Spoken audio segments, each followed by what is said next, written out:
आप तमाम लोग जानते हैं कि कुछ दिनों पहले जब असदुद्दीन ओवैसी देश के सदन में यानी कि संसद भवन के अंदर शपथ ले रहे थे तो उन्होंने कुछ नारे लगाए।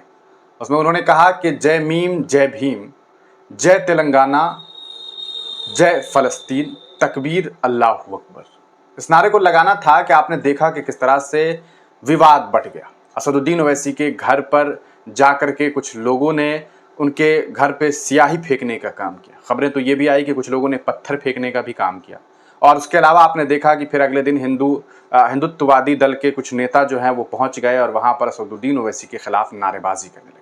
कुछ लोगों ने उनके घर पर जाकर के इसराइल का झंडा लगा दिया और ये कहने लगे कि हम इसराइल के साथ खड़े हैं। ये वो लोग हैं जो असल में उन ज़ायनिस्ट के साथ खड़े हैं जिन्होंने फ़लस्तीन में मजलूमों की जान ले ली, जिन्होंने हज़ारों मासूम बच्चों की, लगभग 45,000 लोगों की जान ले ली, जिन्होंने लगभग 15 से 16 लाख लोगों को बेघर कर दिया, अस्पतालों पर बम गिराए।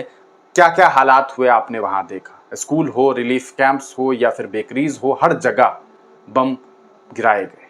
लेकिन उन लोगों का साथ उस इसराइल का साथ भारत के कुछ लोग दे रहे हैं।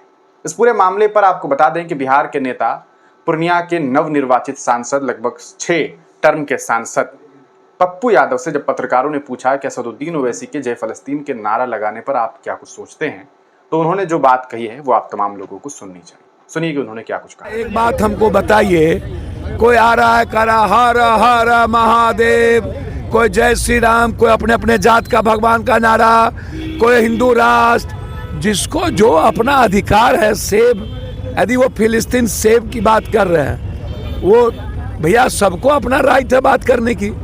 उसमें आपको हमको पेट में दर्द, हम जनता की आवाज की बात हमने उठाई, #रीनीट, और हमने तो इसको दर्द हो गया सरकार को।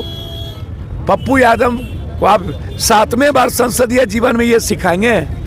हमने कहा विशेष राज का दर्जा, और जितने लोग आए संस्कृत में श्लोक, अपने अपने जात के भगवान का जयकारा, अपने अपने नेता का गणेश परिक्रमा, तो सबको अपना राइट अधिकार अपने तरीके से जीने का।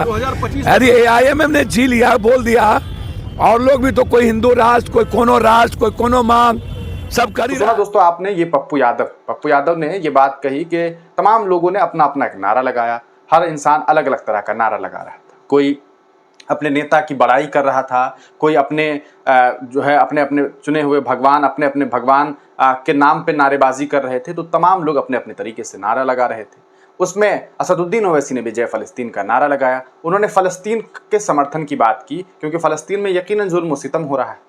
हालांकि आपने देखा था कि पप्पू यादव ने वहां पर रीनीट का नारा लगाया था। पप्पू यादव ने बिहार को स्पेशल पैकेज देने की बात की थी। उसके बाद आपने देखा था कि किस तरह से हंगामा मच गया था। पप्पू यादव ने बाज़ाब्ता गुस्से में आकर के वहां पर स्पीकर महोदय के सामने और वहां पर भारतीय जनता पार्टी के एक नेता को सीधे सीधे ये बात कही थी कि आप हमें सिखाइएगा, हम 6th टर्म सांसद हैं, हमें मत सिखाइए। 4 बार निर्दलीय चुनाव जीत करके आए, आप किसी के रहमो करम से चुनाव जीत करके आए होंगे, हम अकेले अपने दम पर चुनाव जीत करके आए।